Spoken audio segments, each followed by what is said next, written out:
Vous entendez ce bruit? Ce n'est pas juste un cliquetis. C'est le son de votre portefeuille qui se vide par le pot d'échappement. Le son d'un moteur qui a rendu l'âme bien trop tôt. Pourquoi? Parce que son propriétaire a cru la publicité. On vous a dit que si vous versiez ce liquide doré hors de prix, votre moteur deviendrait immortel. Un mensonge. On vous a dit que l'huile minérale, c'était bon pour les pépés en Peugeot 205 et qu'un moteur moderne n'a besoin que de la meilleure synthèse. Pure connerie. Salut les amis, ça fait 15 ans que je suis dans ce métier. J'ai vu des moulins qui ont tapé le million de kilomètres avec de l'huile de supermarché. Et j'ai vu des moteurs allemands premium, des blocs soi-disant carrés, transformés en presse-papier à 60 000 bornes, alors qu'ils n'avaient bu que de la synthèse de luxe. Aujourd'hui, on fait tomber les masques. Je vais vous raconter ce que les marketeurs des marques d'huile détestent que vous sachiez. On va décortiquer les 5 secrets les plus sales de cette industrie. Vous allez comprendre pourquoi votre bidon 100% synthèse est une arnaque légale, comment la minérale peut sauver votre vieille bagnole de la casse, et pourquoi suivre les préconisations du constructeur est le chemin le plus court vers une facture de réparation à 4 chiffres. Éloignez les enfants des écrans et préparez-vous. Ça va piquer, mais ça va vous servir. C'est parti. Commençons par la base. Qu'est-ce que vous imaginez quand vous entendez le mot synthèse? Un labo? Des scientifiques en blouse blanche qui assemblent des molécules parfaites pour que votre caisse vole comme un avion de chasse? Ah, revenez sur Terre. Dans les années 90, Castrol a gagné un procès contre Mobil. Vous savez pourquoi? Castrol avait commencé à appeler son huile synthétique, alors qu'en réalité, c'était juste du pétrole très bien raffiné, ce qu'on appelle l'hydrocraquage. Mobil a crié que c'était une tromperie, pas de la vraie synthèse. Mais le tribunal a décidé que le mot synthèse était désormais un terme marketing, pas technique. Vous comprenez ce qui s'est passé? On a légalement autorisé les marques à vous balader. Aujourd'hui, 80% de ce que vous voyez en rayon avec la belle étiquette 100% synthèse, c'est du pétrole.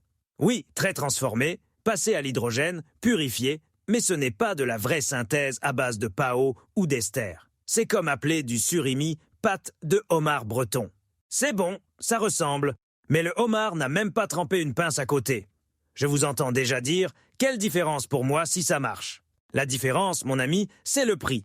On vous vend de la minérale améliorée au prix de l'or liquide. La vraie synthèse, les polyalpha-oléfines, ça coûte une blinde, ça ne fige pas à moins 50 degrés et ça ne brûle pas à plus 300. L'hydrocraqué que vous mettez, c'est juste un bon élève, sans plus. Alors, arrêtez de vous fier au mot synthèse sur le bidon. Ce n'est qu'un autocollant. Regardez la composition et les normes, pas les slogans qui claquent. On vous prend pour des vaches à lait. Mais ça, c'est juste l'apéritif. Le plat de résistance arrive quand cette soi-disant synthèse atterrit dans votre vieux moteur. On a le culte de la nouveauté. On pense que si une huile est moderne et chère, elle est forcément meilleure pour n'importe quelle voiture. Et voilà un proprio attentionné d'une vieille Clio ou d'une 306 avec 300 000 km au compteur qui décide de gâter sa mémère en lui offrant une synthèse haut de gamme 0 W20. Vous savez ce qui se passe une semaine après? Sa bagnole se transforme en marée noire. Elle se met à pisser de l'huile par tous les joints. Pourquoi? Parce que la vraie synthèse, surtout à base de PAO, est extrêmement fluide et, attention, agressive pour les vieux caoutchoucs. Les vieux joints de votre moteur sont devenus aussi durs que du plastique.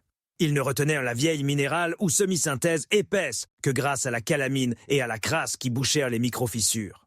Vous versez une super synthèse détergente. Elle nettoie joyeusement toute cette calamine bien utile, ramollit ou assèche le vieux caoutchouc et voilà une flaque sous la voiture. Vous vouliez bien faire, vous vous retrouvez avec un devis pour changer tous les joints.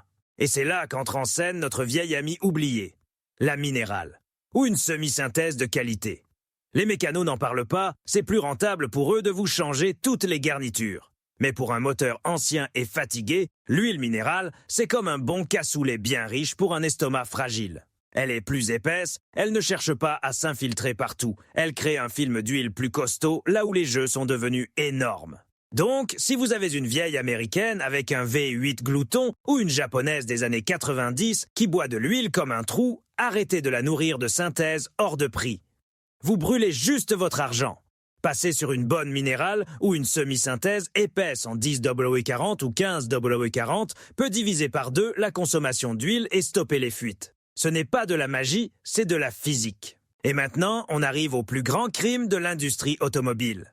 La raison pour laquelle les voitures modernes ne survivent que jusqu'à la fin de la garantie. Vous connaissez ce doux mensonge de l'huile Long Life qu'on peut changer tous les 15 000, 20 000, voire 30 000 kilomètres. Écoutez-moi bien. Si vous croyez à ça, vous êtes la victime parfaite. Vous êtes le client de rêve pour le concessionnaire. Pourquoi un constructeur recommande de tels intervalles? Vous croyez qu'ils ont inventé l'huile éternelle? Non. Ils doivent montrer aux flottes d'entreprises que le coût d'entretien est bas. Ils doivent plaire aux écolos pour jeter moins d'huile usagée. Et de la durée de vie de votre moteur, ils s'en fichent royalement. Imaginez que vous ne tiriez pas la chasse d'eau pendant une semaine. Bah quoi? La cuvette est moderne, en céramique. C'est exactement ce qui se passe dans votre moteur au bout de 15 000 km. Les additifs sont morts vers 7 ou 8 000 km. L'indice de basicité s'est effondré. L'huile s'est oxydée et est devenue acide. Elle ne lubrifie plus, elle ronge lentement les coussinets et coque les segments. Les trajets en ville, les bouchons, les démarrages à froid, c'est ça, les conditions sévères. Dans ce régime, une supersynthèse est morte en 250 ou 300 heures moteur. Ça représente 7 ou 8 000 km en ville, c'est tout.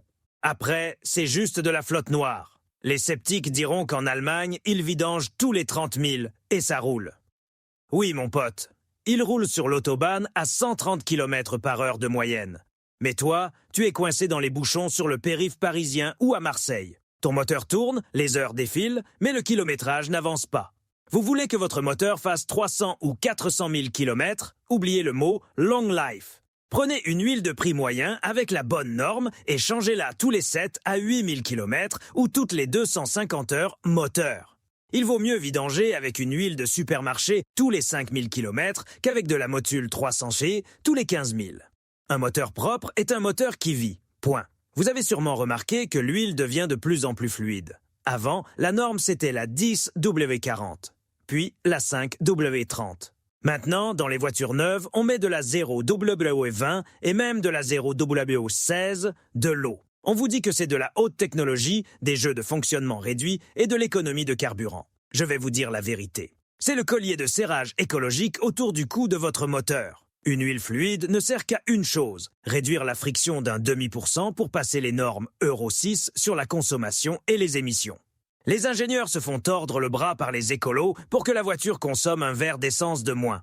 Les ingénieurs pleurent en disant que le film d'huile sera aussi fin qu'un atome et que les coussinets vont morfler en charge, mais les marketeurs s'en fichent, tant que ça tient la garantie. Si vous habitez dans le Jura en plein hiver à moins 20 degrés, pas de souci, la 0W20 est votre sauveuse. Mais si vous êtes sur la côte d'Azur, bloqué dans les bouchons en août par 35 degrés avec la clim à fond, votre huile écologique 0W20 se transforme en flotte. Le film se rompt. Le métal frotte contre le métal. Regardez bien votre manuel. Il y est souvent écrit en tout petit que pour des conditions d'utilisation sévères, des huiles plus visqueuses sont autorisées. Si vous aimez taper dedans, si vous tractez une remorque, si vous roulez dans la chaleur, n'ayez pas peur d'une 5W30 ou d'une 5W40 si la conception du moteur le permet. Une huile un peu plus épaisse protégera mieux votre moteur que cette pisse écologique. Tant pis si la bagnole consomme un dé à coudre de plus aux 100 km, au moins vous n'aurez pas à changer le vilebrequin. Et c'est là qu'on arrive à mon mythe préféré. L'épouvantail qu'on agite sous le nez des débutants, du genre « ne mélange jamais de la synthèse et de la minérale, sinon l'huile va cailler, faire des grumeaux et le moteur va exploser ». Foutaise. Toutes les huiles moteurs modernes sont compatibles. Vous croyez que si vous êtes en rate d'huile sur l'autoroute et que vous ajoutez 1 litre de semi-synthèse dans votre synthèse, le moteur va serrer. Non, les bases se mélangent parfaitement. Les paquets d'additifs peuvent théoriquement entrer en conflit et réduire leur efficacité mutuelle, mais il n'y aura jamais de mousse ou de flocons. C'est comme mélanger un bon whisky de 12 ans d'âge avec de la vodka de supermarché. C'est bon? Non. Vous avez gâché un bon produit? Oui. Mais vous allez le boire et vous n'allez pas en mourir. C'est pareil pour le moteur. Si vous êtes au fin fond de la Creuse, que le voyant de pression d'huile s'allume et que le seul magasin du coin n'a que de la minérale premier prix, n'hésitez pas.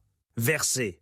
Un moteur ne meurt pas d'un mélange d'huile, il meurt de l'absence d'huile. Vous rentrez chez vous, vous faites une vidange complète et c'est réglé. Bon, les amis, résumons. Le système veut que vous soyez des consommateurs ignorants. Que vous couriez après les belles étiquettes, que vous croyiez au conte de fées de la vidange tous les 20 000 km et que vous changiez de voiture comme de chemise. Mais maintenant, vous savez la vérité. Vous faites partie de la résistance. Retenez l'essentiel. 1. Plus souvent c'est mieux. L'intervalle de vidange est plus important que la marque. 7 à 8 000 km, c'est le maximum en ville. Deuxième règle, tout ce qui brille n'est pas de la 100% synthèse. Ne payez pas pour du marketing. Une bonne hydrocraquée changée souvent, c'est un excellent choix. 3. À vieux moteur, vieille recette. N'embêtez pas votre grand-père avec de la 0W20, donnez-lui de l'épaisseur. Et enfin, réfléchissez avec votre tête, pas avec une brochure publicitaire. Dans la prochaine vidéo, on s'attaque à un monument, la boîte de vitesse automatique. Les concessionnaires disent que l'huile est à vie. Je vais vous prouver que c'est une bombe à retardement qui tic-tac juste sous votre siège. Si vous en avez quelque chose à faire de votre voiture et de votre portefeuille, abonne-toi à Zéro Gaz, plein de jazz dès maintenant. Frappe la cloche pour ne pas rater la prochaine révélation. Dis-moi dans les commentaires quelle huile tu utilises et à quelle fréquence tu la changes. Faisons l'appel des conducteurs qui ne se laissent pas faire. Ne vous faites pas avoir.